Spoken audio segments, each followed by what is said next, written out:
Con quota 100 nei comuni si rischia un esodo anticipato e massiccio che creerà non pochi problemi. L'allarme arriva dalla presidente di ANCI Veneto, Pavanello, che esprime le sue preoccupazioni. Tutti siamo d'accordo di avere un ricambio generazionale, ma le procedure attuali per il reclutamento del personale dei comuni ci lasceranno certamente scoperti per più di un anno con queste procedure che ci sono oggi. E siccome, se facciamo, partendo anche dal comune di Milano, un po' le potenziali persone che possono usufruire, ci sono 7 figure apicali, e 7 figure apicali che lasciano tutte insieme vuol dire che il comune non è in grado di portare avanti neanche le attività delle funzioni fondamentali. Sappiamo che oggi, soprattutto i comuni qui del Veneto, sono sotto organico.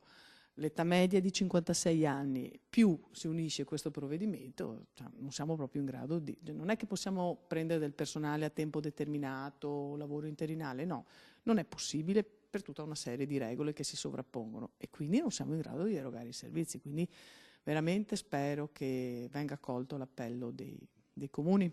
Ciò che preoccupa maggiormente sono le tempistiche concorsuali. Si parla di almeno 8 mesi, ma nel frattempo... Qui non è semplice pensare che ci siano procedure semplificate e quindi noi siamo molto preoccupati.